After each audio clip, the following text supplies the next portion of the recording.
Hello friends, स्वागत है आप सभी का सीबीबिकल आर्ट्स क्लास में। दोस्तों, आज आप सभी का नागरिक शास्त्र का पेपर है, तो मैं आप सभी को दुआ देता हूं आप अच्छे नंबर से पास हो जाएं। मेरी दुआएं, मेरी शुभकामनाएं आप सभी के साथ में हैं और आप अच्छे नंबर से पास होने वाले हैं। दोस्तों, यहां पे कुछ इंपॉर्टेंट क्वेश्चन, इसको एक बार जाते जाते रिवाइज कर लेते हैं, ताकि यहां से क्वेश्चन अगर आ जाए तो छाप के पूरा आ जाए और आपको बढ़िया नंबर मिल जाए। दोस्तों, इस टॉपिक से क्वेश्चन कई बार अलग अलग तरीके से पूछा गया है, जैसे बहुविकल्पी में पूछा गया है, अति लघु में पूछा गया है, लघु उत्तरीय में, दीर्घ उत्तरीय में। तो यहाँ पे दोस्तों क्वेश्चन बहुत ज़्यादा इंपॉर्टेंट होता है, किसी प्रकार से क्वेश्चन आपसे पूछा जा सकता है। क्वेश्चन है, आसियान क्या है? आसियान के गठन तथा कार्यों का वर्णन कीजिए। इस प्रकार से क्वेश्चन रहेगा, लेकिन यहाँ पे अलग अलग तरीके से भी क्वेश्चन पूछा जा सकता है।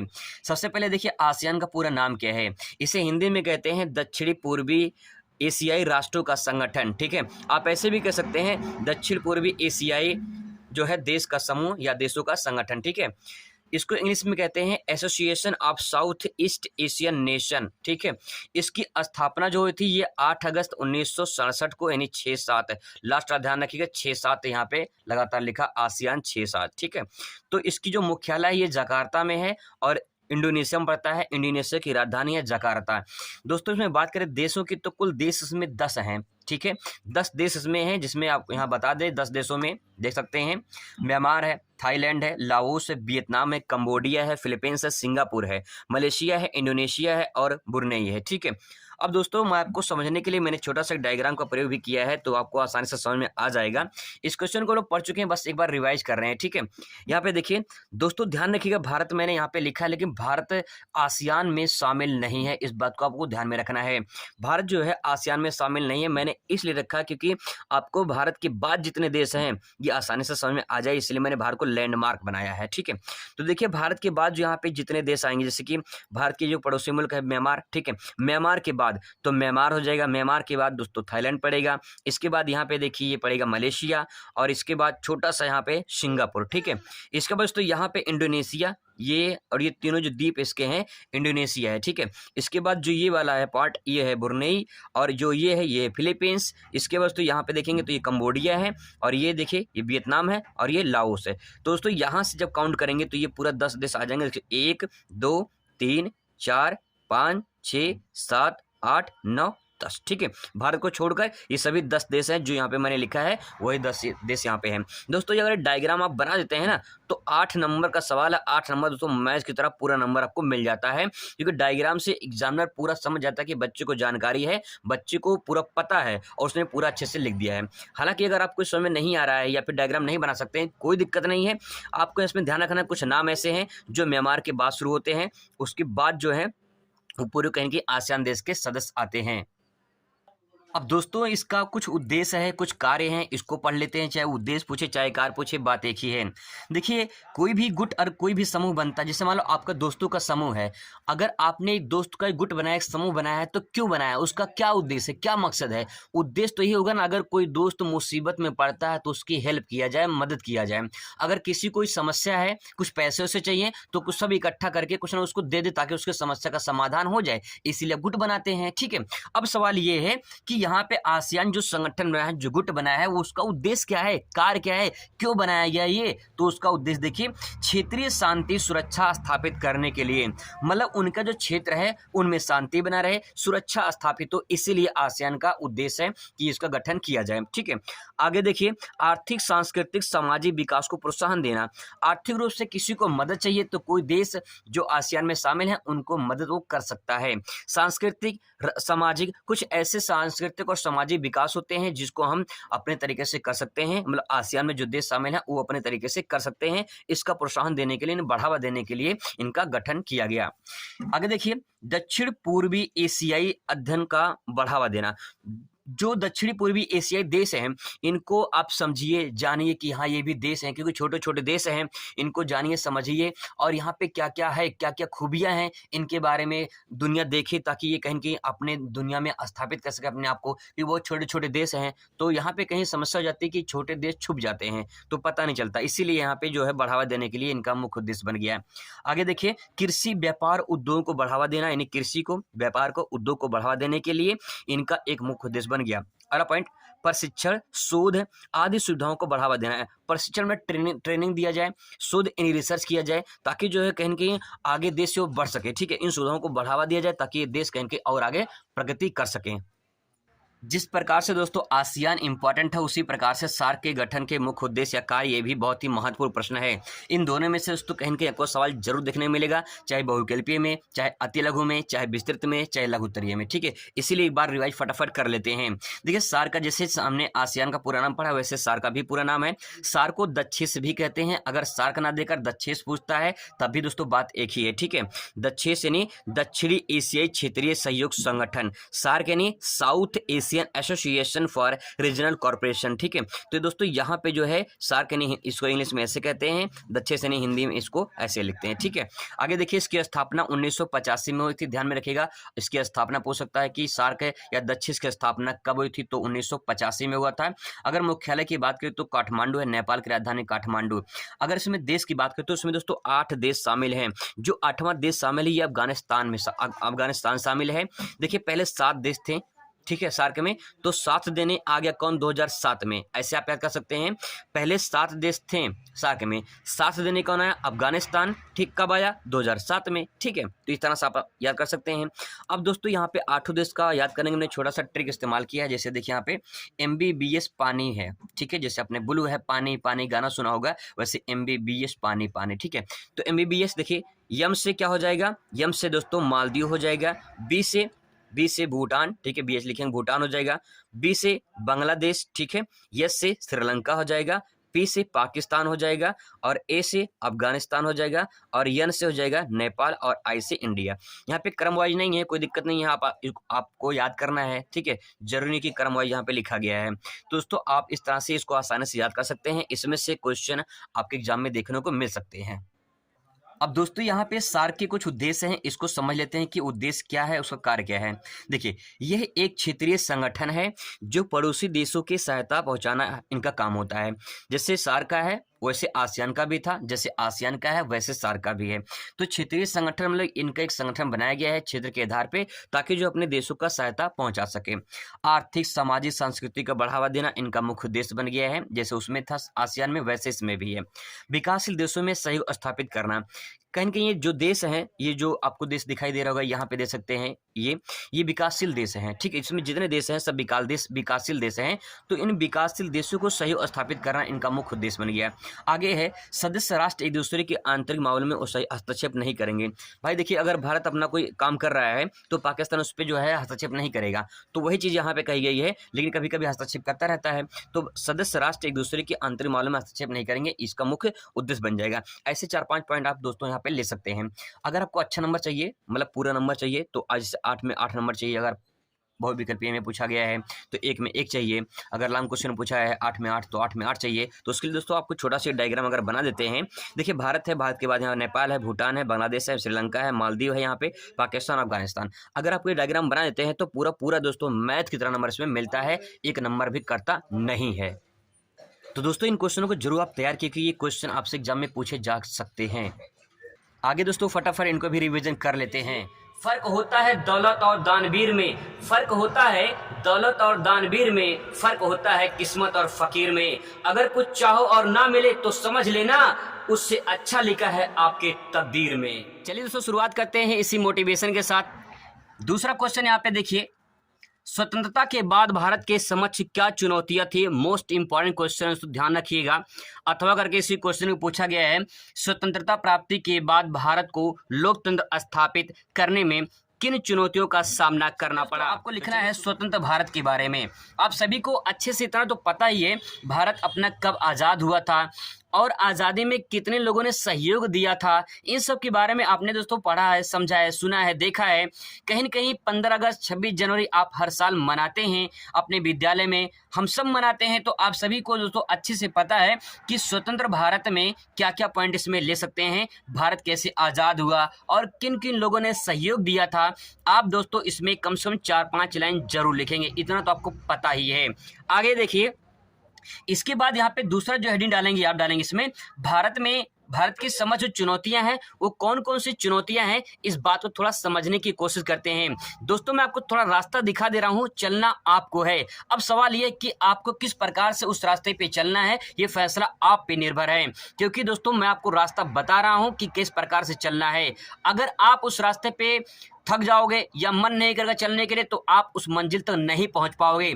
इसीलिए अगर आपको दुनिया को दिखाना है कि आप कुछ कर सकते हैं तो आप तैयारी शुरू कर दीजिए और कुछ समझने की कोशिश करिए कि जो मैं आपको बता रहा हूं वो पॉइंट क्या कहना चाह रहा है। चलिए देखिए, इसमें देखिए दोस्तों, राष्ट्रीय एकता की चुनौतियां। राष्ट्रीय एकता की चुनौतियां में क्या ले सकते हैं? भारत की समझ चुनौतियां थी, पहले यही चुनौती थी कि भारत अब आजाद हो चुका है तो भैया राष्ट्रीय एकता कैसे चलेगी। राष्ट्रीय एकता, क्योंकि देश इतना बड़ा है और इतने उसमें सारे लोग रहते हैं, इतने धर्म के लोग रहते हैं, इतने जाति के लोग रहते हैं, तो इतने भाषाएं के लोग रहते हैं, किस प्रकार से उनको हम एकता में लाएं, एकता कैसे बनाएं, बहुत बड़ी चुनौती थी दोस्तों, बहुत बड़ी चुनौती थी। एक छोटे से परिवार को संभालना बहुत मुश्किल हो जाता है, पूरे देश को संभालना बहुत बड़ी चुनौती थी। देखिए क्या लिख सकते हैं इसमें, भारत की आजादी के बाद सबसे बड़ी चुनौती थी देश को एक सूत्र में बांधने की। सबसे बड़ा तो यही सबसे बड़ी समस्या थी कि भैया आजाद तो हो चुका है देश, लेकिन अब इसको चुनौती ये थी कि देश को एक सूत्र में बांधा। एक सूत्र में बांधने का तात्पर्य ये है कि पूरे देश को, जितना बड़ा देश है उसको कहीं ना कहीं हमें एकता करनी है, राष्ट्रीय एकता बनाए रखनी है, ताकि कहीं कहीं फिर उपद्रव ना हो जाए, कोई विखंडन ना हो जाए, कोई अलग ना हो जाए। जैसे चार भाई हैं, अब होता क्या है, चार भाई हैं और चारों भाई में अगर अलग अलग हो जाएं, चारों भाई अगर अलग अलग हो जाएं तो कहीं ना कहीं विखंडन तो हो गया ना। लेकिन अगर यही चारों भाई एक साथ रहते हों, अगर एक साथ रहते हों तो कहीं ना कहीं वो राष्ट्रीय एकता बनी रहती है। ठीक उसी प्रकार से यहाँ बातें कही जा रही हैं दोस्तों। आगे देखिए, क्योंकि भारतीय समाज में अनेक विभिन्नताएं पाई जाती हैं और आप सभी को अच्छे से पता है, अलग अलग संस्कृति के लोग होते हैं, जैसे कि हिंदू, मुस्लिम, सिख, ईसाई, इनकी अलग अलग संस्कृति होती है, अलग अलग के त्यौहार होते हैं। तो उन त्योहारों को जो मनाते हैं कहीं कहीं उपद्रव ना हो, बहुत सारी समस्याएं थी। बोली अलग अलग होती है, ठीक है, आप कहीं पश्चिम में चलिए वहां पे कुछ अलग बोली होगी, कहीं कहीं आप दक्षिण में चलिए वहां पे अलग बोली होगी, पूर्व में चलिए वहां पे अलग बोली होगी, यानी बोली आपको अलग अलग जगह मिल जाती है। अगला पॉइंट, धर्म को एक सूत्र में बांधने। धर्म, हिंदू, मुस्लिम, सिख, ईसाई आपस में सब भाई भाई, कहीं कहीं धर्म भी रहते हैं, तो धर्म को एक साथ बांधना, इन सबको एक साथ बांधना सबसे बड़ी चुनौती थी दोस्तों। आई होप आप बात समझ में आ गया होगा और राष्ट्रीय एकदम में पूरा छाप देंगे आप। अगला पॉइंट दोस्तों यहाँ पे ध्यान से समझने की कोशिश करिएगा। दूसरा महत्वपूर्ण पॉइंट दोस्तों आ जाएगा यहाँ पे, लोकतंत्र स्थापित करने की चुनौती। बहुत ही महत्वपूर्ण पॉइंट है दोस्तों कि लोकतंत्र स्थापित होगा। देखिए, राष्ट्र के अगर एकता में बांध देते हैं तो राष्ट्रीय में अब सवाल ये कि उस देश में लोकतंत्र कैसे स्थापित होगा। देखिए, लोकतंत्र पहले समझ लीजिए लोकतंत्र होता क्या है। लोकतंत्र मैं सिंपल वर्ड में दोस्तों आपको समझा दूं तो आप इतना समझ लीजिए कि लोकतंत्र का तात्पर्य होता है जिसमें जनता अपने सरकार का चुनाव करती है, उसे लोकतंत्र कहते हैं। एकदम सिंपल वर्ड में, कोई किताबी भाषा नहीं, कोई रट्टा मार नहीं, बस अंडरस्टैंडिंग है। जिसमें जनता सरकार चुने और वही सरकार लोकतंत्र कहलाती है। अगर सरकार अपने मन से बनी है तो वो लोकतंत्र नहीं होता है। इसी बात को दोस्तों बहुत ही अच्छे तरीके से अब्राहम लिंकन ने कहा है। ये आपको 9th के एनसीईआरटी में मिल जाएगा कि अब्राहम लिंकन ने क्या कहा है, जो राजनीति विज्ञान की किताब है उसमें, जिसमें कहा है अब्राहम लिंकन ने, जनता के लिए जनता द्वारा चुना गया सरकार या शासन कहीं न कहीं लोकतंत्र कहलाता है। तो दोस्तों यहाँ पे जनता का मतलब जनता के द्वारा, जनता के लिए। भैया जो सरकार जनता ने चुना है वो किसके लिए? अपने लिए चुना है ना, जनता के लिए। और किसने चुना है? जनता ने चुना है। तो सरकार किसका? जनता का। सिंपल। तो दोस्तों यहाँ पे अब्राहम लिंकन ने जो कहा है, जनता के लिए, जनता के द्वारा चुना गया सरकार ही लोकतंत्र होता है। आगे दोस्तों देखिए, इस बात को कैसे और आगे ले सकते हैं। भारत के स्वतंत्र होने के बाद बड़ी चुनौती थी लोकतंत्र स्थापित करने की। प्रत्येक नागरिक को मतदान का अधिकार प्रदान तो कर दिया गया था, लेकिन सवाल यह है कि क्या पूरी तरह से लोकतंत्र स्थापित हो पाएगा। इसी बात को लेकर यहाँ पे दोस्तों सबसे बड़ी चुनौती है। अब यहाँ पे दोस्तों मैं आपको इतना बता दिया, आपको रास्ता मैंने दिखा दिया, तो 2-4 पॉइंट भैया अपने तरीके से तो ऐड कर सकते हैं इसमें कि सब कुछ बताया जाए। नहीं दोस्तों, आपको कुछ और ऐड करना पड़ेगा, थोड़ा सा दिमाग लगाना पड़ेगा भैया यहाँ पे। आगे देखिए दोस्तों, बहुत ही महत्वपूर्ण तीसरा पॉइंट ले सकते हैं इसमें, विकास की चुनौती। भैया देखिए, राष्ट्रीय एकता में बांध दिए, लोकतंत्र भी स्थापित हो गया, तो अब विकास कैसे होगा, डेवलपमेंट कैसे होगा, इसकी सबसे बड़ी चुनौती है, नहीं चुनौती नहीं, चुनौती है, ठीक है। अब देश में मौजूद संसाधन सभी को समान रूप से प्राप्त हो, तो जिससे प्रत्येक नागरिक अपना विकास कर सके। देखिए, देश में जो मौजूद संसाधन है, ठीक है, जो भी रिसोर्स हैं, जैसे मान लो कोई परिवार है, इस परिवार में, ठीक है, इस परिवार में खाना आया और उस खाना सबको बराबर रूप से मिल रहा है, किसी को कम किसी को ज़्यादा नहीं, सबको बराबर रूप से बांट दिया गया है। तो जो खाना मिला है सबको बराबर रूप से बांट दिया है तो सबका पेट भर जाएगा। लेकिन अगर सवाल ये है किसी को ज़्यादा दे दिया जाए, किसी को कम दे दिया जाए, तो हो सकता है कि कहीं न कहीं ये समानता नहीं है। जो आप समानता देख रहे हैं वो समानता तो यहाँ पे होना चाहिए कि विकास अगर होगा तो विकास तभी होगा जब समान रूप से संसाधन सबको मिलता रहेगा। अगर कोई टीचर आपको पढ़ा रहा है, ठीक है, आपके कॉलेज में, आपके स्कूल में, आपके क्लास में कोई टीचर आपको पढ़ा रहा है, आपको नहीं पूरे क्लास को पढ़ा रहा है, तो वो समानता है। अगर किसी एक बच्चे को या किसी एक बच्ची को पढ़ा रहा है तो असमानता है वो, इसीलिए वहाँ पे विकास नहीं हो सकता है। तो दोस्तों, विकास करने के लिए हमें जितने संसाधन हमारे देश में मौजूद हैं उन सभी को आपस में मिलना चाहिए, और अगर आपस में नहीं मिल रहा है तो विकास नहीं कर सकते हैं, कभी विकास नहीं हो पाएगा। दोस्तों, इस बात को संविधान में, देखिए संविधान में इस बात को स्पष्ट कर दिया गया है कि सबके साथ समानता का व्यवहार किया जाएगा। मित्रों, आई होप दोस्तों आपको समझ में आ रहा होगा। चौथा पॉइंट यहाँ पे ले सकते हैं, बहुत बड़ी समस्या भैया, गरीबी। गरीबी देखिए बहुत बड़ी समस्या है, इसकी चुनौती जो है ये सबसे बड़ी समस्या है। देश में गरीबी बड़ी चुनौती थी और है भी, अभी खत्म नहीं हुई है, अभी है। रुकिए जरा, जो व्यक्ति अपने जीवन यापन के लिए मूलभूत आवश्यकताओं की पूर्ति ना कर पाए वह गरीबी के श्रेणी में आता है। तो एक इंसान को क्या चाहिए? रोटी, कपड़ा, मकान चाहिए। अगर वो ना मिले तो गरीब है भैया वो। देश में ऐसे लोगों की संख्या सर्वाधिक मात्रा में है जिनको गरीबी से मुक्ति दिलाना था और है भी, क्योंकि गरीबी की चुनौती बहुत बड़ी चुनौती है और इस चुनौती को स्वीकार किया जाना चाहिए कि गरीबी है और इसको दूर करना चाहिए। तो चुनौती है भैया। दोस्तों, इसमें क्वेश्चन नंबर 5, यहाँ पे पॉइंट नंबर 5 ले सकते हैं, रोजगार की चुनौती। देखिए, रोजगार की चुनौती तो है, देश में एक चुनौती यह भी है कि सभी लोगों को रोजगार कैसे मिले। अधिकतर लोग अपने जीवन यापन के लिए कृषि पर निर्भर थे और हैं भी, वहीं उनका एकमात्र रोजगार का साधन था। तो दोस्तों, यहाँ पे रोजगार की चुनौती उस टाइम पे थी, सबसे बड़ी चुनौती यही थी। देश आजाद हो चुका है भैया, देश आजाद हो चुका है, लेकिन रोजगार लोगों को नहीं मिल पा रहा है, तो उसकी सबसे बड़ी दोस्तों आपको समझ में आया होगा और आपको अच्छे से तैयार भी हो गया होगा। अगला क्वेश्चन देख लीजिए, यहाँ पे भारत की विदेशी नीति के प्रमुख उद्देश्य लिखिए। इसी क्वेश्चन को अथवा करके पूछ सकता है इस तरह से, भारतीय विदेशी नीति के आधारभूत सिद्धांतों का वर्णन कीजिए। अथवा करके पूछ सकता है, भारत की विदेशी नीति की प्रमुख विशेषताओं का उल्लेख कीजिए। तो यहाँ पे दोस्तों चलिए शुरुआत करते हैं। सबसे पहले समझते हैं विदेशी नीति क्या है। विदेशी नीति क्या है? देखिए, विदेशी नीति का मतलब यह है किसी राष्ट्र द्वारा अपने देश के हितों की पूर्ति के लिए बनाए गए सिद्धांत विदेशी नीति कहलाते हैं। दोस्तों, मतलब यह है कि विदेशी नीति, फॉरेन पॉलिसी। अब दोस्तों, इस सिंपल सी बात को समझने की कोशिश करिए। अगर आप कोई नीति बनाते हैं, नीति का मतलब योजना बनाते हैं, आपको योजना बनाना है कि मुझे बोर्ड पेपर में अच्छे नंबर से पास होना है, ठीक है, बोर्ड पेपर में अच्छे नंबर से पास होना मतलब कि आपको 90+ अचीव करना है। या आपने अपनी नीति बना ली, अपनी योजना बना लिया है। अब दोस्तों, जब योजना बना लिया है तो ये योजना कब तक चालू रहेगा, कब तक रहेगा, कितना काम करेगा, ये आप पे जो काम कर रहे हैं प्रेजेंट में उस कार्य पर निर्भर है। जो कार्य आप कर रहे हैं उस कार्य पर निर्भर है कि आपका 90% आएगा कि नहीं आएगा। तो दोस्तों, आपने योजना तो बना लिया है, जो नीति आपने बनाई है वो सही है, लेकिन कितना काम कर रहे हैं इस पे 90% लाने के लिए, उसी को दोस्तों कहेंगे यहाँ पे नीति, ये योजना। अब देखिए, यहाँ पे वही है कि यहाँ पे जो विदेशी नीति अपनाई गई है, किसी राष्ट्र द्वारा अपने देश के हितों के लिए, आपने अपने हित के लिए, अपने भलाई के लिए एक योजना बनाया कि मुझे 90% लाना है, तो आप मेहनत करेंगे तो 90% आएगा। तो दोस्तों, आपने अपने भलाई के लिए, अपने हित के लिए, पूर्ति के लिए आपने सिद्धांत बना लिया, योजना बना लिया, तो इसी क्रिया को विदेशी नीति कहते हैं। अब दोस्तों, आप हेडिंग डालेंगे, भारत में विदेशी नीति की प्रमुख उद्देश्य। इस तरह से हेडिंग डाल के आपको यहाँ पे लिखना होगा। क्या लिखेंगे, थोड़ा समझने की कोशिश करिए। विदेशी नीति के संबंध में पंडित जवाहरलाल नेहरू ने कहा था, क्या कहा था, थोड़ा देखिए ध्यान से। विदेशी नीति के संबंध में पंडित जवाहरलाल नेहरू ने कहा था, विदेशी संबंधों में भारत स्वतंत्र नीति का अनुसरण करेगा। यानी विदेशी जो संबंध होंगे भारत पूरी तरह से उसका अनुसरण करेगा, फॉलो करेगा। नेहरू जी के ये शब्द भारत की विदेशी नीति के आधार स्तंभ माने जाते हैं। इन्होंने जो कहा था इसको कहा कि आधार स्तंभ माना जाता है।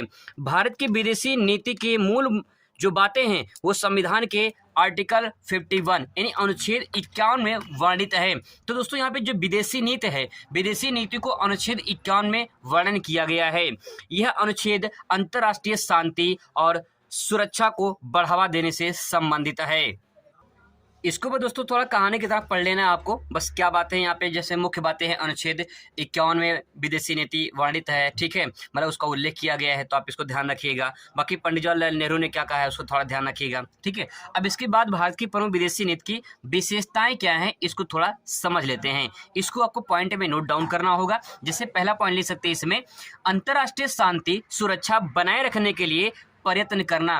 तो विदेशी नीति का जो है उद्देश्य क्या है, क्या उद्देश्य है इसका, विशेषता क्या है। तो दोस्तों चाहे विशेषता पूछे चाहे उद्देश्य पूछे, बात एक ही लिखना आपको, ठीक है।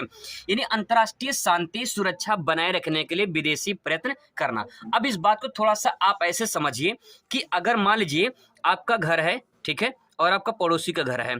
अगर मान लीजिए आपके पड़ोसी से आपके रिलेशनशिप अच्छे हैं तो आप कोई भी सामान मांगने जाएंगे तो अपने पड़ोसी के यहाँ जाएंगे।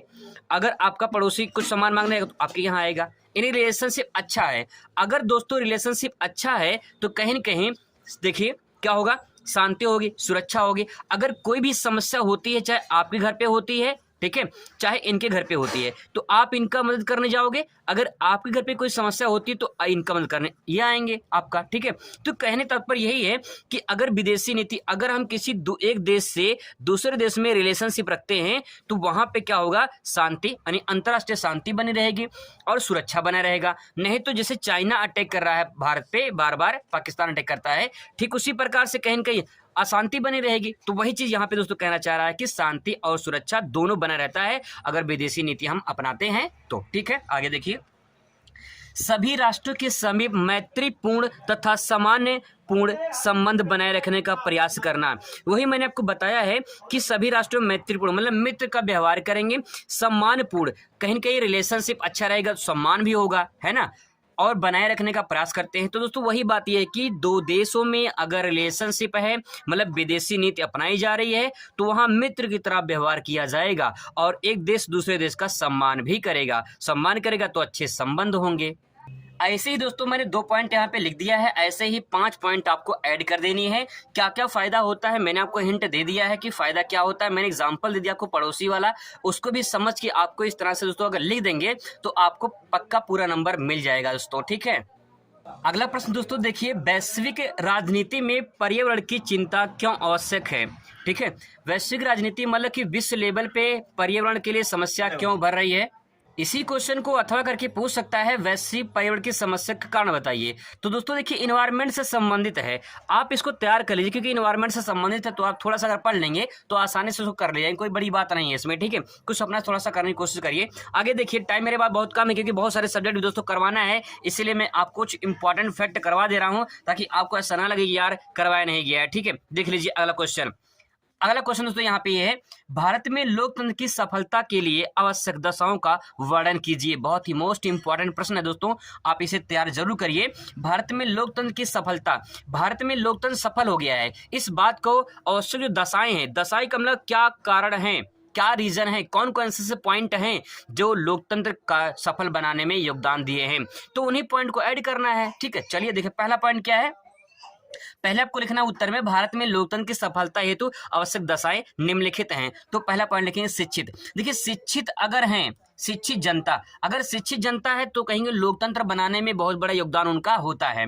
देखिए शिक्षित जनता ही अपने मताधिकार का उचित प्रयोग करके सही और योग्य व्यक्तियों को देश की शासन संचालन करने में निर्वाचित करती है।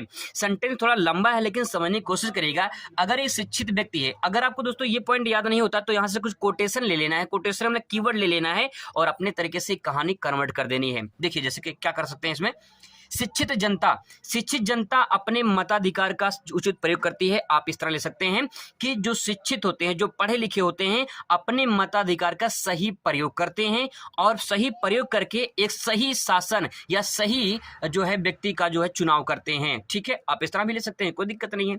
अगला पॉइंट देखिए, आर्थिक समानता।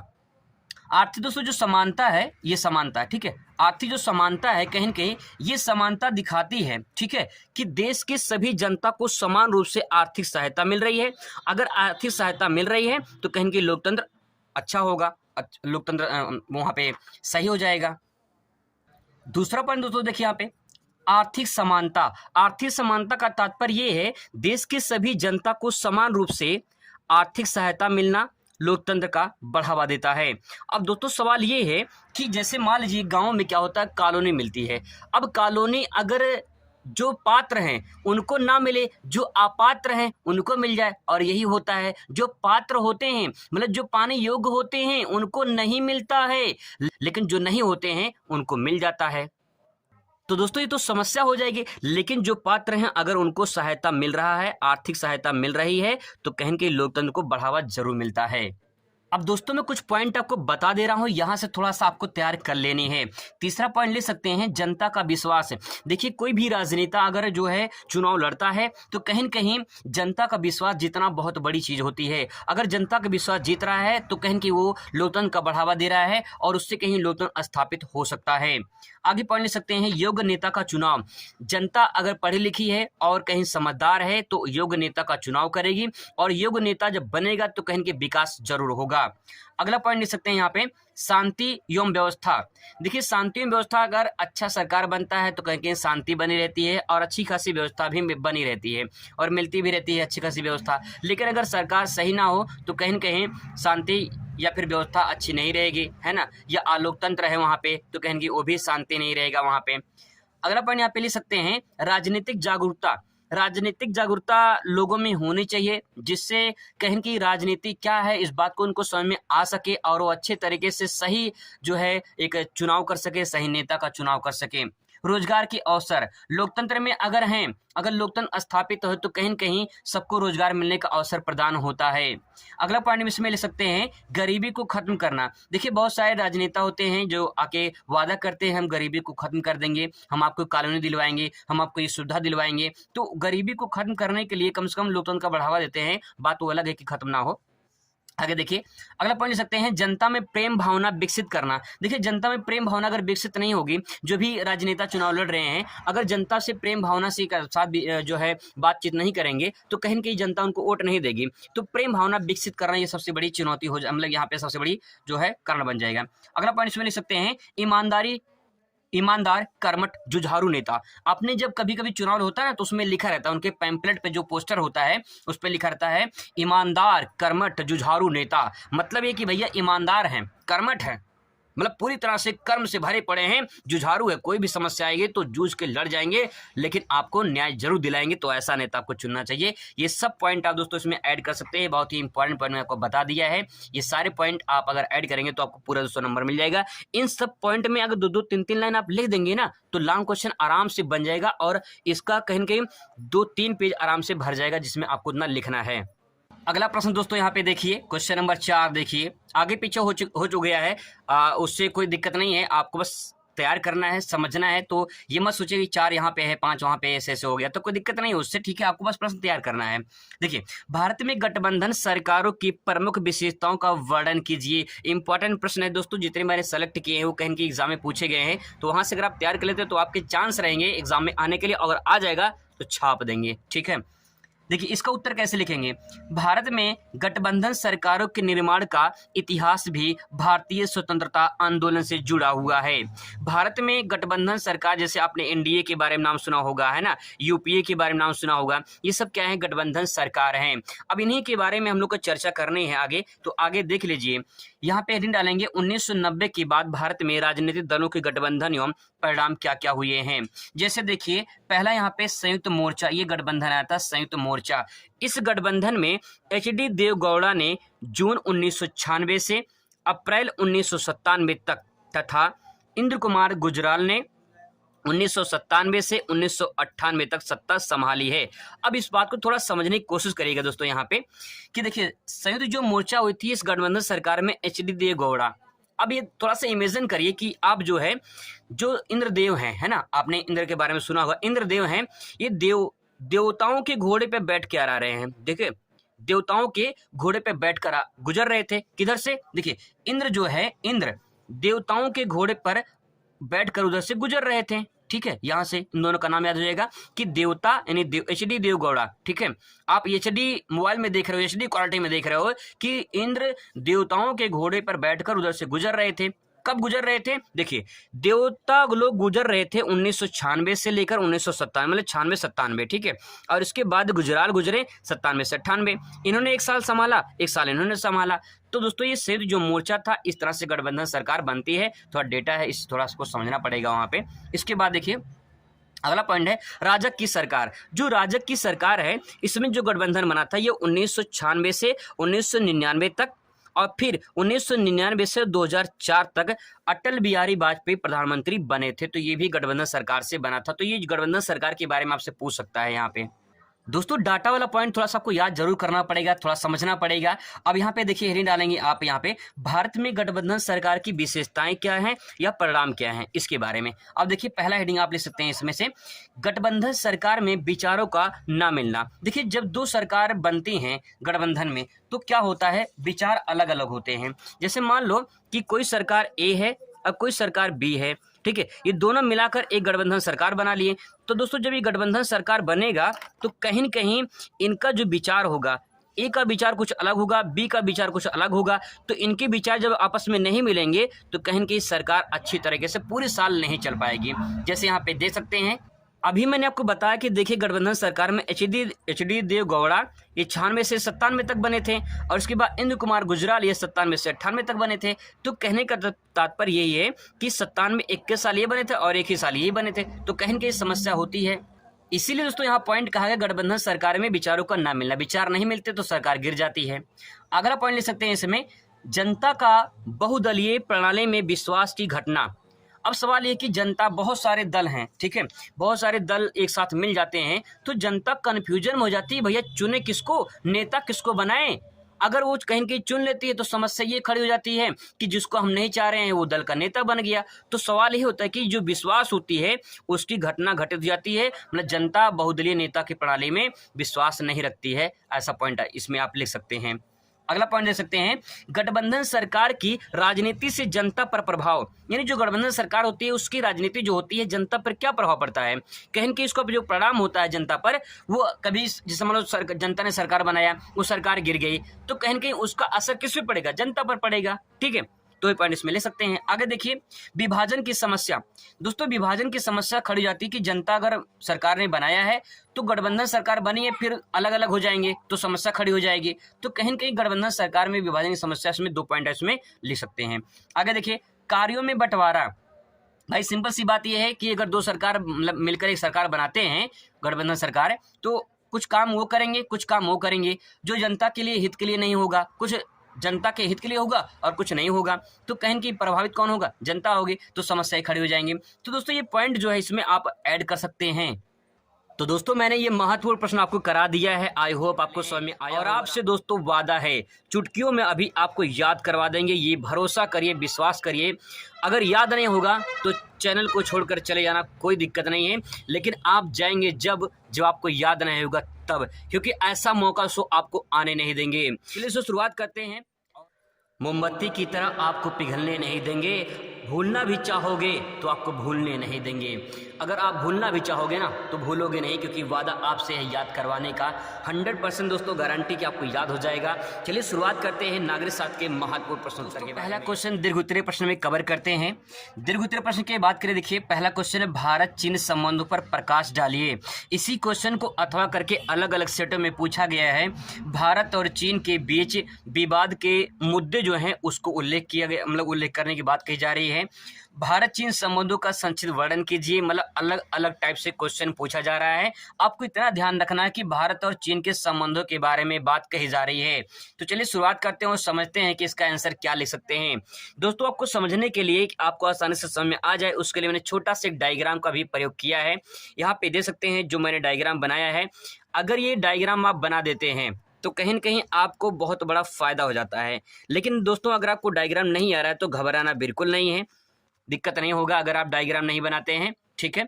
ज़्यादा दिक्कत नहीं होगी, लेकिन अगर बना देते हैं तो परफेक्ट नंबर मिलता है मैथ की तरह। अगर 6 नंबर है ना, तो 6 नंबर एग्जामिनर आपको दे देगा। ये 100% गारंटी है दोस्तों कि एग्जामिनर कॉपी कैसे चेक करती है, ये मुझे अच्छी तरीके से पता है, क्योंकि मैं उसी कॉलेज में पढ़ाता हूँ जहाँ के 4-5 टीचर जो है कॉपी चेक करने जाते हैं, ठीक है? इस बार मैं भी हो सकता है कॉपी चेक करने जा सकता हूं, क्योंकि मुझे भी जो है अनुमति मिल रही है, ठीक है? तो मैं आपको बता दूं कि यहाँ पे जो है, यहाँ पे देख सकते हैं भारत और चीन के बीच संबंध। तो आपको कैसे हेडिंग डालना है इस बात को समझिए। देखिए, पहले यहाँ पे आपको हेडिंग डालना है भारत और चीन का संबंध। पहला हेडिंग आपको लिखना है भारत और चीन के संबंध किस प्रकार से हैं। आप सभी को अच्छे से पता है कि चीन और भारत का संबंध किस प्रकार से है। डायग्राम में आप देख सकते हैं, यहाँ पे चीन और ये भारत, यहाँ पे नेपाल और यहाँ पे भूटान, ठीक है? अगर चीन की बात करें तो चीन की सीमा से कौन कौन से राज्य और कौन कौन से केंद्र शासित प्रदेश भारत के टच करते हैं, तो यहाँ पे देखिए, जो यहाँ से इस प्रकार से ये है, ये लद्दाख है, ठीक है? ये है लद्दाख, ठीक है? लद्दाख हो गया केंद्र शासित प्रदेश। इसके बाद दोस्तों यहाँ पे ये छोटा सा ये है हिमाचल प्रदेश, ठीक है? और इसके बाद दोस्तों यहाँ पे जो है ये है उत्तराखंड, ठीक है? उत्तराखंड हो जाएगा। इसके बाद यहाँ पे आ जाइए, ये देख रहे हैं, इसको सिक्किम हो जाएगा, ठीक है? इसके बाद दोस्तों सिक्किम के बाद जो है यहाँ पे ये है अरुणाचल प्रदेश, ठीक है? ये अरुणाचल प्रदेश। तो दोस्तों, इसमें जो राज्य केंद्र शासित प्रदेश भारत के टच कर रहे हैं वो देखिए, एक तो आपका हो जाएगा अरुणाचल प्रदेश, ठीक है? यहाँ पे अरुणाचल प्रदेश हो जाएगा। इसके बाद तो यहाँ पे सिक्किम हो जाएगा। फिर यहाँ पे जो उत्तराखंड, हिमाचल प्रदेश, लद्दाख। तो ये जो है कुल 5 राज्य, या कह सकते हैं 4 राज्य, ठीक है? और एक केंद्र शासित प्रदेश चीन की सीमा से साझा करते हैं। अब दोस्तों, यहाँ पे चीन और भारत के संबंध में देखा जाए तो भारत और चीन के बीच एक रेखा जिसको बोलते हैं मैकमोहन रेखा, ठीक है? इंपॉर्टेंट पॉइंट है, 1 नंबर में भी आपसे पूछा जा सकता है कि भारत और चीन के बीच में कौन सी रेखा है, तो मैकमोहन रेखा ध्यान रखेंगे, ठीक है? रेड क्लिफ रेखा जो है वो आपका भारत और पाकिस्तान के बीच में है। डूरंड जो रेखा वो भारत और अफगानिस्तान के बीच में है, ठीक है? मैकमोहन रेखा ये भारत और चीन के बीच में है। मैकमोहन एक व्यक्ति का नाम था, एक अंग्रेज अधिकारी थे, उन्होंने इसी सीमा को निर्धारण किया था, इसीलिए इसका नाम पड़ गया मैकमोहन रेखा, ठीक है? आगे देखिए, यहाँ पे दोस्तों आपको इन हेडिंग के बारे में कुछ न कुछ लिखना है। क्या लिखना है? जैसे भारत और चीन के संबंध। भारत और चीन के संबंध आप सभी को अच्छे से पता है कि चीन हमेशा कहीं न कहीं अटैक करता रहता है, चाहे यहाँ पे लद्दाख वाला बात किया जाए, चाहे जो है अरुणाचल प्रदेश में, ठीक है? तो यहाँ पे चीन के संबंध किस प्रकार से हैं, आप उसमें 4-5 लाइन अपने तरीके से सोच के लिख सकते हैं कि इसमें क्या संबंध है। हमेशा भारत जो है चीन से एक विवाद चलता रहता है, तो संबंध ठीक नहीं है, इस पॉइंट में आप ऐड कर सकते हैं। इसके बाद दूसरा पॉइंट लिख सकते हैं, भारत और चीन के बीच में सीमा कौन सी है, मैकमोहन रेखा हो जाएगा। थोड़ा सा इसके बारे में लिख देंगे कि भारत और चीन के बीच मैकमोहन रेखा है, जो कि कौन कौन से राज्यों सीमा साझा करता है, वहाँ पे राज्य के बारे में लिख सकते हैं, ठीक है? डायग्राम बना देंगे तो मैथ की तरह पूरा नंबर मिल जाएगा। अगर नहीं बनाते तभी कोई दिक्कत नहीं है, लेकिन अगर आप बना देते हैं तो परफेक्ट नंबर मिलता है। आगे देखिए, भारत और चीन का युद्ध। भारत और चीन का युद्ध 1962 में दोस्तों युद्ध हुआ था भारत और चीन का, और इसके बाद अक्साई चीन कब्जा कर लिया था, किसने? चाइना ने। यहाँ पे देख सकते हैं, ये जो पॉइंट आप देख रहे हैं ये लद्दाख वाला, ठीक है? यहाँ पे मैं आपको बता दे रहा हूँ कैसे आप इसको समझ सकते हैं। जैसे यहाँ पे देख लीजिए थोड़ा सा,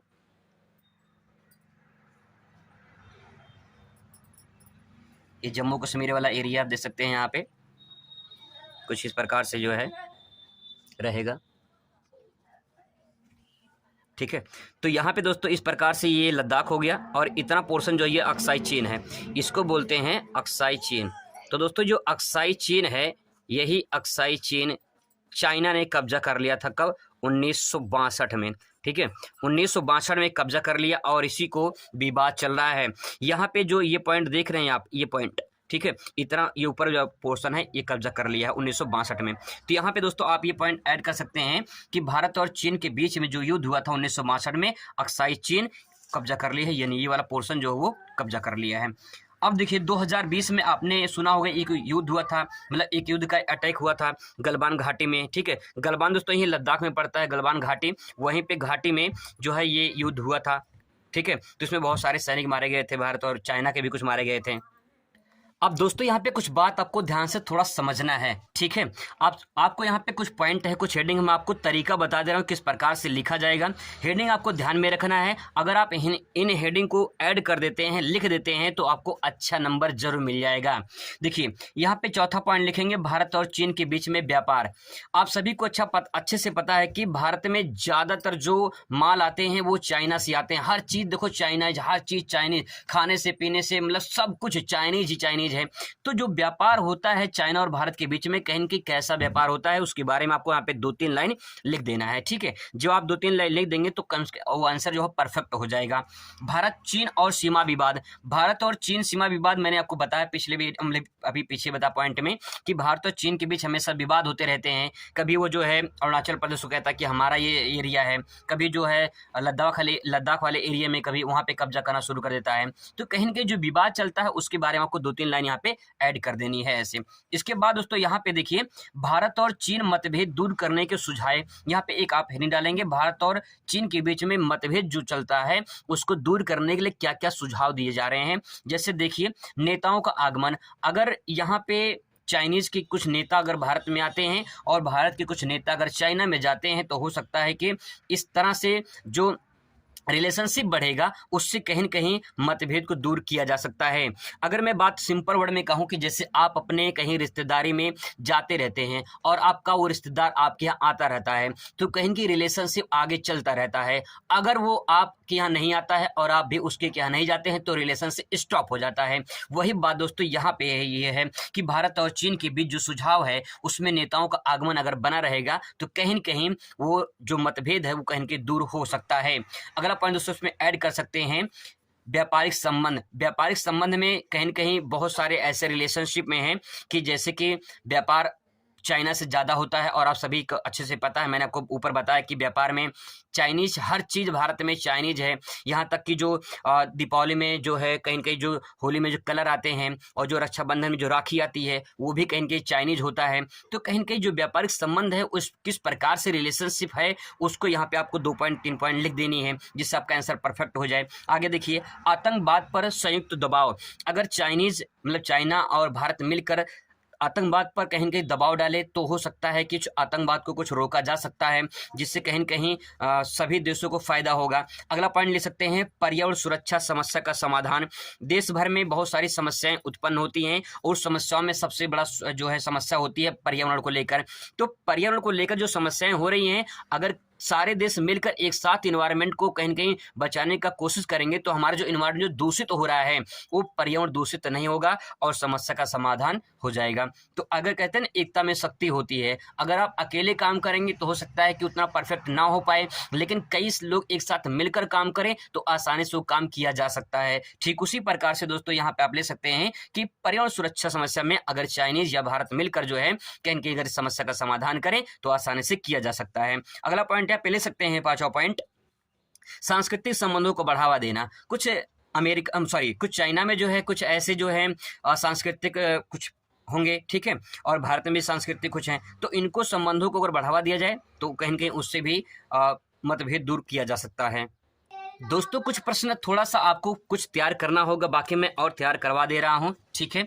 यहाँ पे देखिए आपातकाल से आप क्या समझते हैं? 1975 के आपातकाल के परिणाम का वर्णन कीजिए। इसी क्वेश्चन को अथवा करके पूछ सकता है, 1975 में आपातकाल लगाना क्या आवश्यक था, इसका क्या परिणाम है। क्वेश्चन बहुत ही इंपॉर्टेंट है दोस्तों, इसको आप जरूर तैयार कर लेंगे। अगला क्वेश्चन देखिए, मैं इसको आपको तैयार करवा दे रहा हूं, द्वितीय विश्व युद्ध के बारे में। सन 2022 में दोस्तों पूछा गया क्वेश्चन, बहुत ही मोस्ट इंपॉर्टेंट है। द्वितीय विश्व युद्ध के परिणामों की विवेचना कीजिए अथवा द्वितीय विश्व युद्ध पर संक्षिप्त टिप्पणी लिखिए अथवा द्वितीय विश्व युद्ध के क्या कारण है वर्णन कीजिए। दोस्तों ये पॉइंट बहुत ही ज्यादा इंपॉर्टेंट है। अब मैं आपसे वादा जो मैंने किया था कि मैं आपको घोर के पिला दूंगा, आपको याद करवा दूंगा, तो चलिए उसकी बारी अब शुरू हो चुकी है। द्वितीय विश्व युद्ध क्या है, पूरी कहानी आप समझने की कोशिश करिए दोस्तों, बहुत अच्छे तरीके से मैं आपको समझाने की कोशिश करूंगा, थोड़ा सा सहयोग सपोर्ट आपका चाहिए।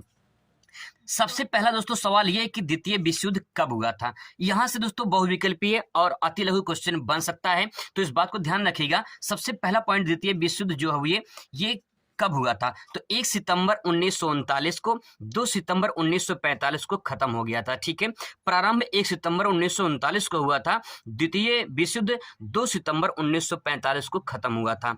अब सवाल दोस्तों, ये किसके मध्य लड़ा गया था, किसके किसके बीच में लड़ा गया था। पहला दोस्तों यहाँ पे था पॉइंट मित्र राष्ट्र। इस मित्र राष्ट्र में जो देश हैं, इसमें इंग्लैंड, फ्रांस, रूस, संयुक्त राज्य अमेरिका, ये कुछ महत्वपूर्ण देश हैं जो द्वितीय विश्व युद्ध में शामिल थे। और यहाँ पे देखिए ध्रुवीय राष्ट्र जर्मनी, इटली और जापान। और इस बात को थोड़ा मैं आपको अच्छे तरीके से समझाने की, जिस बात को मैं आपको समझाना चाह रहा हूँ उस बात को थोड़ा समझने की कोशिश करिएगा।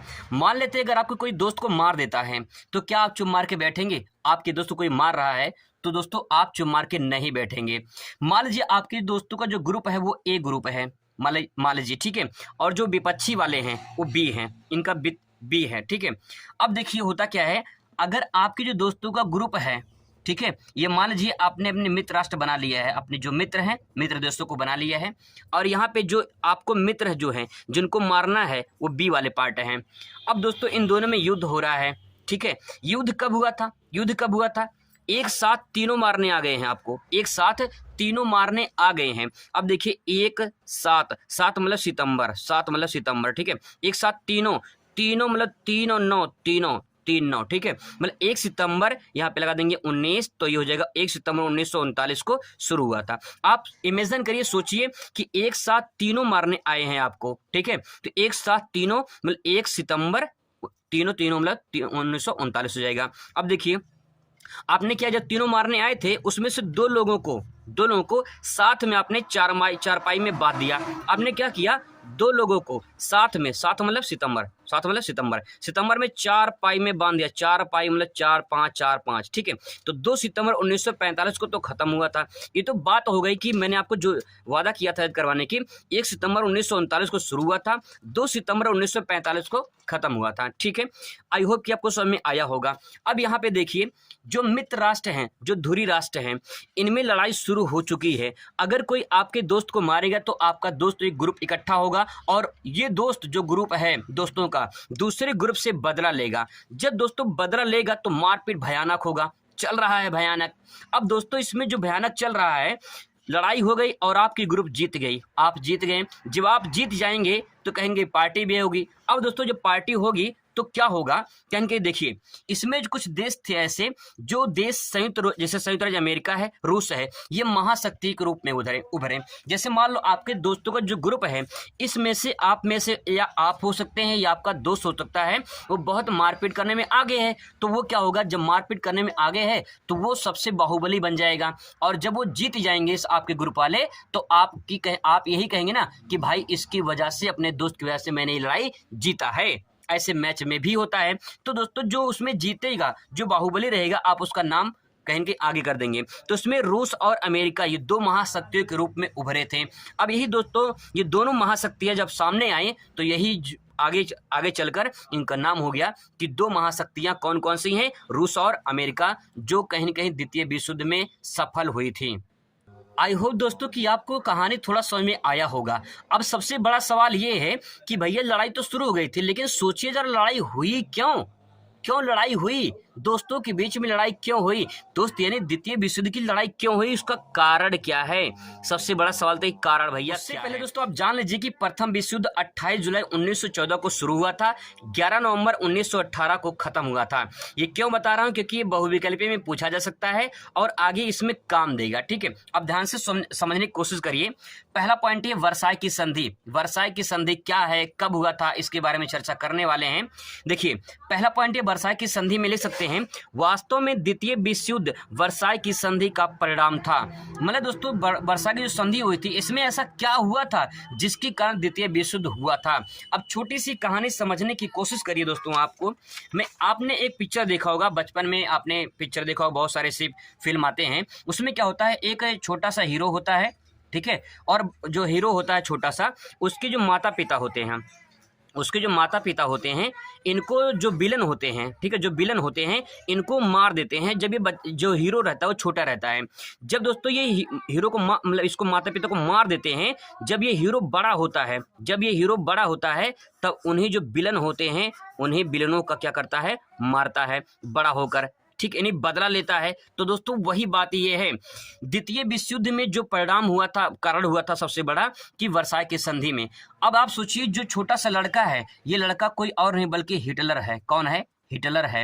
ये दोस्तों हिटलर है। जब हिटलर थोड़ा छोटा था, ठीक है, तब प्रथम विश्व युद्ध की घटना घटी थी। अब हिटलर के सामने उसके पूरे देश को यानी जर्मनी को पूरी तरह से जो मित्र राष्ट्र थे विकलांग बना दिए थे।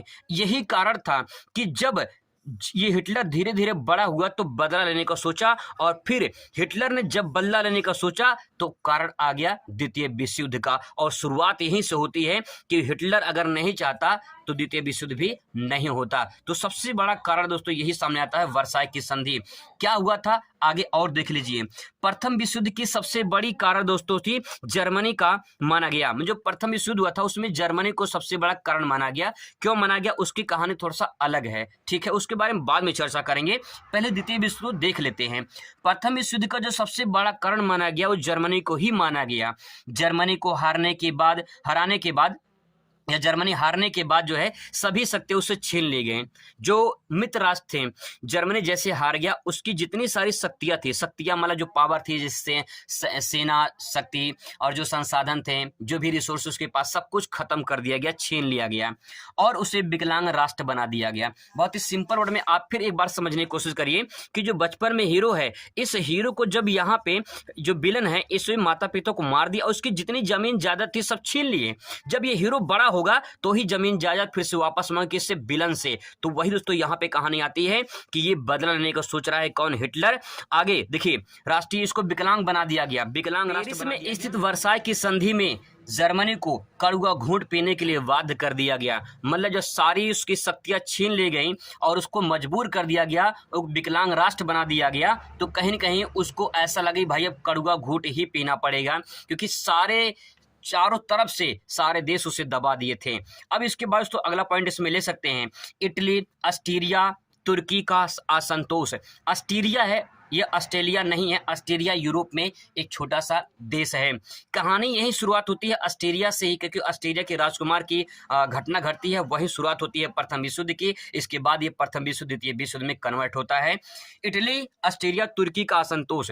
जो वर्साय की संधि हुई थी दोस्तों, इसमें इटली, ऑस्ट्रेलिया, तुर्की का असंतोष जनाया था। मतलब कि इन्होंने कहा था भाई जो तुम जर्मनी के साथ में कर रहे हो वो गलत है। क्योंकि दोस्तों आप खुद सोचिए, अगर मान लीजिए जो आपके दोस्तों के बीच में जो लड़ाई हुई थी, आपका जो दोस्त ग्रुप है वो जीत गया था, जो दूसरा वाला ग्रुप है ये हार गया था, तो प्रिंसिपल आपके स्कूल के आए और बोले कि भैया जो द्वितीय जो ये वाला बी वाला है इसकी सारी शक्तियां छीन कर आपको दे दिया जाए, तो आप तो खुश हो जाएंगे। लेकिन कहीं के इसके जो इसके भी तो दोस्त रहेंगे, ये दोस्त खुश होंगे कि ये नाराज हो जाएंगे ये दोस्त। जब ये दोस्त नाराज हो जाएंगे तो कहीं न कहीं ये भी आपसे आपत्ति जनाएंगे, है ना। तो यहाँ पे दोस्तों वही बात ये है कि इटली, ऑस्ट्रिया और तुर्की का असंतोष हो गया कि भैया हम संतोष नहीं है जो तुमने जर्मनी के साथ में किया है। किसने किया था? ये मित्र राष्ट्रों ने किया था ये, तो इसलिए ये भी असंतोष जनाए थे। इसमें भी आप 2-3 लाइन आराम से लिख सकते हैं, मैंने हेडिंग आपको बता दिया है। आगे दोस्तों देखिए, हिटलर का आक्रामक नीति जो अपनाया गया था वो ये था कि उसने बदला लेना सोचा। मैंने आपको बताया ना कि जब ये हीरो बड़ा होगा तो बदला लेगा भाई, जब बदला लेगा तो कहीं कहीं मारपीट तो शुरू होगा, ठीक है, आपने पिक्चर में देखा होगा। तो वही आपको कहानी बस याद कर लेनी है, समझ लेना है कि क्या कहानी है द्वितीय विश्व युद्ध की। अब दोस्तों यहाँ पे देखिए, हिटलर की आक्रामक नीति, यानी हिटलर अब सीधे सीधे क्या करेगा? अटैक करेगा उसके ऊपर, विलन के ऊपर। विलन कौन थे? विलन का मतलब इसके लिए विलन थे ना ये, तो जर्मनी इसमें तो जर्मनी का रहने वाला था हिटलर। अब इसमें रूस, इंग्लैंड, अमेरिका ये सब क्या थे? इसके लिए तो विलन ही थे, बल्कि मित्र राष्ट्र थे। आगे देखिए, साम्राज्यवाद की नीति। द्वितीय विश्व युद्ध का कारण बनता है साम्राज्यवाद की नीति, क्योंकि ऐसे बहुत सारे जो देश थे जैसे इटली, जापान और जर्मनी। आपको मैं थोड़ा सा और बता दूं दोस्तों, यहाँ पे ये 3 देश जो मित्र राष्ट्र में नहीं शामिल थे, ध्रुवीय राष्ट्र में शामिल थे, जर्मनी, इटली और इसके बाद जापान। ये 3 देश दोस्तों धुरी राष्ट्र में शामिल थे। ये तीनों देश हैं, इन्होंने अपना साम्राज्यवाद शुरू कर दिया। अब थोड़ा सा मानचित्र में आपको दिखा दूं ताकि आपको आसानी से और चीज़ समझ में आ जाए। देखिए दोस्तों, यहाँ पड़ेगा लगभग यहाँ पे जर्मनी, ठीक है। यहाँ पे दोस्तों है जर्मनी, और यहाँ पे जो ये छोटा वाला देख रहे हैं, ये वाला, ये दोस्तों है इटली, ठीक है। ये है इटली, और दोस्तों ये है जापान, ठीक है, जापान है। अब इन्होंने क्या किया, जर्मनी ने कहा कि हम जो ये वाला देश है, यहाँ पे जो देश हैं उनको कब्जा करते हैं। इटली ने कहा कि आप इधर बढ़िए भाई, जो अफ्रीका की तरफ ये देश यहाँ बढ़िए, और जापान ने कहा कि हम इधर बढ़ते हैं, इधर कब्जा करते हैं। अब इन्होंने क्या किया, साम्राज्यवाद शुरू कर दिया। अब जब साम्राज्यवाद शुरू हो गया तो जो देश थे, और जैसे अमेरिका, इंग्लैंड, ठीक है, यहाँ पे फ्रांस है, ये सब देश ने विरोध करना शुरू कर दिया, और फिर शुरुआत हो गई यहाँ पे द्वितीय विश्व युद्ध की। तो दोस्तों इस तरह से साम्राज्यवाद की नीति अपनाई गई, और फिर इसके बाद कारण बनता है द्वितीय विश्व युद्ध का। आई होप आपको समझ में आ रहा होगा दोस्तों। मैं पूरी कोशिश कर रहा हूँ कि आपको आसानी से समझ में आए। इसके लिए मैं डायग्राम, मैपिंग, ये सबका प्रयोग कर रहा हूँ ताकि आपको आसानी से समझ में आ जाए। अब देखिए अगला पॉइंट, विश्वव्यापी आर्थिक मंदी। विश्वव्यापी आर्थिक मंदी का मतलब ये है कि प्रथम विश्व युद्ध जो था उसी में दोस्तों बहुत सारे ऐसे देश थे जिनके आर्थिक समस्या खराब हो गई थी। मंदी का मतलब घाटा होना होता है, आर्थिक मतलब जैसे जिसके पास धन है। जैसे मान लो कोरोना काल में हुआ था। कोरोना काल में क्या हुआ, बहुत सारे ऐसे घर परिवार थे जिनके खाने के लिए भोजन नहीं थे, तो कहीं न कहीं उनकी आर्थिक स्थिति खराब हो गई थी। उसी तरह से पूरे विश्व में प्रथम विश्व युद्ध जब हुआ था तो उसमें आर्थिक मंदी आ गई थी, और उसकी कहीं न कहीं कारण बना द्वितीय विश्व युद्ध। दोस्तों लॉन्ग क्वेश्चन आप तैयार कर रहे हैं, इसलिए आपको टाइम लग सकता है, तो इसलिए आप बोर नहीं होंगे, और मैं पूरी कोशिश करूं कि आप बोर ना हो, ताकि आपको अच्छे से रिवाइज कर लें। बस आपको रिवाइज ही करना है। देखिए अब इसके बाद यहाँ पे द्वितीय विश्व युद्ध की घटनाएं और परिणाम लिखना है। हेडिंग डालना है द्वितीय विश्व युद्ध की घटनाएं या परिणाम क्या क्या हुआ था। देखिए पहला इसमें आप लिखेंगे परिणाम में, अमेरिका का जापान पर हमला। 6 अगस्त 1945 को नागासाकी पर परमाणु हमला किया अमेरिका ने। इसके बाद उसके 3 दिन बाद यानी 9 अगस्त 1945 को हिरोशिमा पर फिर से हमला कर दिया अमेरिका ने, जिससे दोस्तों द्वितीय विश्व युद्ध की आग ठंडी होने लगी। क्योंकि जब जापान और जो है जर्मनी, इटली, ये तीनों देश जब कहीं न कहीं सोचे कि हमारा जो है विस्तार हो रहा है और हम जो है जीतने वाले हैं, तो कहीं न कहीं इनकी आग को ठंडा करने के लिए यहाँ से यूएसए अमेरिका ने जापान पर यहाँ पे परमाणु बम गिरा दिया। अब इसके बाद परमाणु बम गिरा, वो भी लगातार 2 परमाणु बम, 6 अगस्त 1945 नागासाकी पर और 9 अगस्त 1945 पर हिरोशिमा पर। इसके बाद ये पूरी तरह से आग ठंडी हो गई। जो आग जल रही थी इतनी तेजी से, उस पर पानी डाल दिया गया और ठंडा कर दिया अमेरिका ने। इसके बाद दोस्तों आगे ये कारवां चलता रहा, और धीरे धीरे ये अपने आप 1945 में समाप्त हो गया, 2 सितंबर 1945 में। इसके बाद दूसरा परिणाम क्या हुआ, कई देश आर्थिक रूप से कमजोर हो गए। भाई देखिए लड़ाई होने के बाद दोनों देशों को घाटा हुआ, मतलब जो 2 देश थे, मतलब कि जो मित्र राष्ट्र थे, धुरी राष्ट्र थे, उन दोनों को कहीं न कहीं हानि हुआ, तो आर्थिक रूप से कमजोर हुए। भाई देखिए दो गुटों में लड़ाई होती है, तो दोस्तों कहीं नुकसान दोनों का होता है, ठीक है। तो लड़ाई उसे नहीं करना चाहिए, लेकिन लड़ाई अगर हो जाती है तो उसकी समस्याएं आती हैं। तो वही यहाँ पे है कि आर्थिक रूप से कमजोर हो गए थे बहुत सारे देश। 2 महाशक्तियों का उदय हुआ, जिसमें अमेरिका और सोवियत संघ यानी रूस, 2 महाशक्तियों का उदय हुआ, क्योंकि इन दोनों महाशक्तियों ने बहुत अच्छा काम किया था द्वितीय विश्व युद्ध में। इसके बाद देखिए अगला पॉइंट, जनधन की अपार क्षति हुई थी। जनधन की बहुत लाखों लोग मरे थे, और लाखों करोड़ों में संख्या में धन की भी क्षति हुई थी। तो कहीं न कहीं बहुत बड़ी ये युद्ध, इसीलिए द्वितीय विश्व युद्ध कहा गया इसमें। आगे देखिए भूखमरी, अकाल, बेरोजगारी और समस्याएं बढ़ती चली गई, और ये इसके परिणाम आगे बढ़ते चले गए। कहीं न कहीं भूखमरी, अकाल, बेरोजगारी बढ़ती चली गई, और ये सबसे बड़ा जो है इसमें परिणाम निकल सामने आया। तो दोस्तों इस तरह से अगर आप पॉइंट लिख देते हैं तो आपको विश्वास दिला रहा हूं कि आपके एग्जाम में ये कहीं न कहीं अगर प्रश्न आ जाता है, लिख देते हैं आप, तो आप मान के चलिए अगर 8 नंबर में पूछता है तो 8 का 8 नंबर तो आपको मिल जाएगा, अगर इस तरह से अगर आप प्रेजेंट कर देते हैं तो। जाते जाते दोस्तों आपको बस इतना बता दें कि अगर नागरिक शास्त्र में कुछ समझ में नहीं आएगा तो उस टाइम पे आप क्या करोगे। आपको बता दें, जो आज तक अपने ज़िंदगी में आप नागरिक शास्त्र में पढ़े हैं उस क्वेश्चन को अपने दिमाग से उतार के उस कॉपी में उतार देना, आप 100% तो गारंटी की पास हो जाएंगे। देखिए, कुछ ना लिखने से अच्छा है कुछ लिख कर आओ, और कुछ ना मिलने से अच्छा है बहुत कुछ मिल जाएगा। जहाँ तो अगर आप कुछ कॉपी में लिख कर आओगे तो कुछ ना कुछ जरूर मिल जाएगा। अगर कॉपी सादा छोड़ कर आओगे तो कुछ नहीं मिलने वाला है। सादे कॉपी पे एग्जामिनर क्या देगा, आप खुद सोचिए, सादे कॉपी पे एग्जामिनर क्या देगा नंबर आपको। अगर कुछ दोस्तों लिख कर आए हैं तो आपको पक्का कुछ ना कुछ जरूर मिल जाएगा और आप अच्छे नंबर से पास हो जाएंगे। अगर आपको डर लगता है कि पास कैसे हो तो आप बस अपनी कॉपी को भर कर आइए, विश्वास करिए, भरोसा करिए कि आप अच्छे नंबर से पास हो जाएंगे। बस कॉपी पूरी भारी होनी चाहिए। कल आपसे किसी से प्यार होगा, आज यहाँ आर या पार होगा।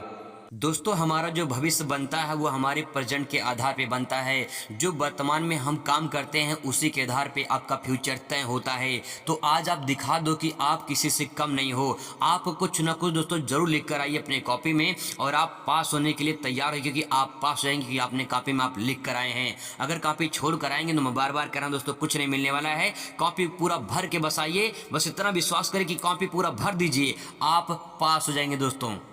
चलिए, इसी शुभकामनाओं के साथ मैं आप सभी के लिए दुआ करता हूं कि आप सभी अच्छे नंबर से पास हो जाएं। आप सभी को आपके एग्ज़ाम के लिए बहुत बहुत शुभकामनाएं मेरी तरफ से और बेस्ट ऑफ लक। आपका पेपर कैसा हुआ ये कमेंट करके ज़रूर बताइए। मैंने जितने क्वेश्चन बताए हैं उसमें से आया है या नहीं आया है दोस्तों, इसका आप कमेंट जरूर करिएगा। वीडियो पूरा देख लीजिए। बहुत बहुत धन्यवाद। Thanks for watching.